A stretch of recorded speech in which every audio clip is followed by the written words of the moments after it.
So if you ever find yourself trying to trade an uptrend or a rise market, this is usually the setup I usually tell people to look at.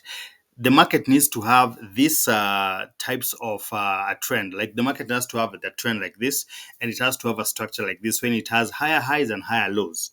Okay, so this is the higher. Anywhere I've marked one, two, three, that's what we call a higher low.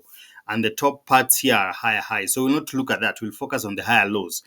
If you want to make an entry in this market, it has to be on a market where you've seen the first higher high, the first higher low, sorry, the second higher low, and now you make your entry in the third higher low. Because at that particular point, that particular market will give you a very good chance to trade rise and for quite a while. You can trade it for 5 minutes, 10 minutes. It depends with how the market looks like.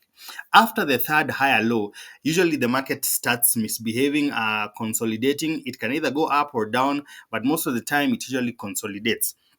So in a market like this, you can't really trade. You can't really trade rise after the third higher low, and well, you might use indicators here and there, but I would assume if you know how to trade, you just use your trend lines and your support and resistance, and you're good to go. So in a market like this right now, as much as it looks like an entry to trade rise based on what the stochastic RSI is saying, you will have to wait a bit for you to make your entry. As you can see right here, this market has reached a point where it's kidogo consolidating. You can see what's happening here is the same thing that happened here. You get, it's the same thing that happened here.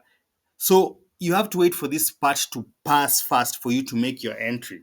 So hii hata candle ya green ikikuja and we trade rise, you're not going to make any money. But if you trade fall, chances are we will make money.